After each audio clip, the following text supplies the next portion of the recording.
I'm having some technical difficulties with this Cabana, so bear with me. I'm trying to do the presentation, but I'm kind of over it. Trying to do it and record it and trying to give it to me. But here's my voice. Here's me. But I'm just gonna try to go through it this way. Okay, I've recorded the one video, but the whole video was just not working at all. So bear with me as I go through this. This is the ethical implications of genetic engineering in agriculture by Damien Harris.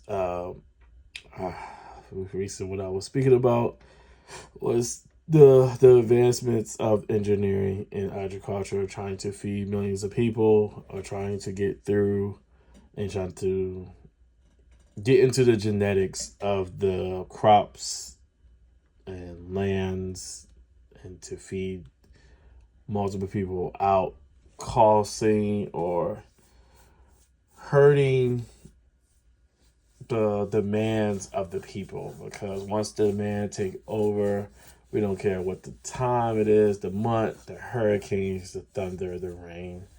We want what we want. And because the advancement of that being increasing, this is the answer to, oh, you want this and this and that. Well, we can do this to the genetics of the fruits and vegetables and stuff like that. Um, and that's why we examples of uh, seeds without watermelon without seeds. Uh, so, yeah, here we go. Once again, this is the genetics of my presentation. I'm trying to find my notes where I typed them up for and go. All right. Introduction. The advent of genetic engineering has revolutionized modern agriculture, offering solutions to enhance crop resilience, improve nutrients values, and ensures food security. However, the scientists breakthrough comes with complex sets of ethical considerations that warrant careful examination. This PowerPoint presentation is to highlight the multiple factual benefits and ethical concerns associated with genetic engineering in the agriculture sectors. This presentation will cover the definition and history of genetic engineering, the advancement case studies, benefit, ethical concerns, environment and health implications, society factors, public perceptions, and regulatory frameworks and future prospects. Future projects when it comes to biodiversity, domes of these different crops and agriculture to genetically modify these crops, they have to be sit in a cold room or a different temperature room to grow these type of vegetables and stuff like that. But if you're doing it in the masses, some of these crops can be boarded land and private land, and they can do it that way as well. So different environment changes to get different results on what we want at the time. What is genetic engineering? When it comes down to your emotions, multiplying or manipulating of genes, people get emotional about that. Like, why are we genetically removing or messing with natural stuff? Impact in modified crops. Think about the impact of it. If you can modify something to be one thing and it could be 10 million of that one thing, you can feed multiple people and do multiple things with that one crop. So, and the magic is the enhanced nutrients. They adding new nutrients to these fruits and vegetables and stuff like that, and it protects it. And in the stuff they don't really have, or this crop don't give me this vitamin, this is that. This genetic engineering, they are putting that vitamin or that necessary thing in it already, so you can provide everything you need from one fruit and vegetable. How does that sound? It's like a piece of gum, and you eat that piece of gum, they give you multiple flavors: apple, berry, cherry, apple, banana. You'll go for it. That's already it. So my definition of it is the genetic engineering refers to the direct manipulation of organism genes using biotechnology, agriculture, and plants to create genetic modified crops with desirable traits such as drought resistance or enhancements nutrition. Sorry if it goes out like that. I'm sorry. On the timeline, 1973, Herbert Bayer and Stanley Court used biotechnology to perform the first agricultural genetic modification, transgenesis, which is the process of transferring genes between organisms. FDA approved the first consumer GMO product developed through the genetic engineering human insulin to treat diabetes. In 1983, the antibody-resistant gene was inserted into tobacco, leading to the first genetic engineering plant. And paper published in Science and introduced golden rice, reverse food developed with increased nutrient value. Some other things that was happening at that time, which I put down. I'm sorry. I apologize. I definitely put this stuff down already, but I cannot. The first video I did was everything there at the time, but I'm trying to get this right. I put it as in it was in 1 year the rat was used. So genetic modifiers. So the rat was the first animal that was used to enhance something. I can't find it at this moment while I'm in the process of doing this project.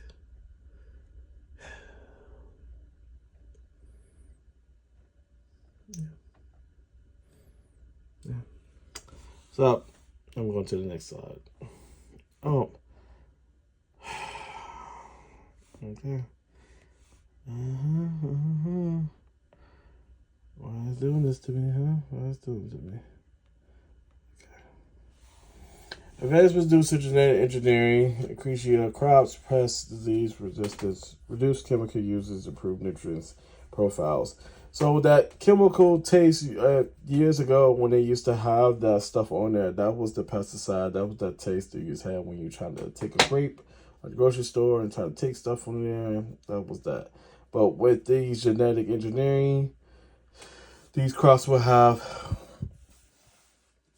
things inputted into it so it can protect itself while it grows in this natural form or this dome or this environment where they're growing on plants in the natural soil.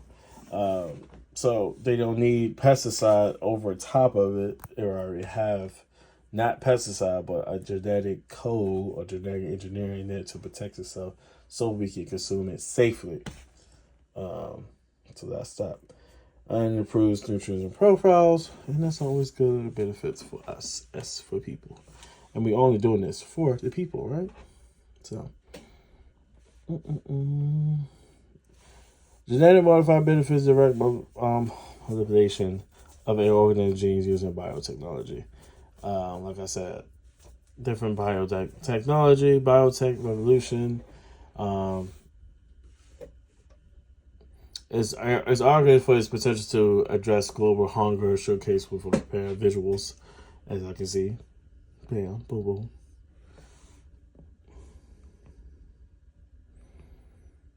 boom. The golden rice, as I said before. And a bit over here.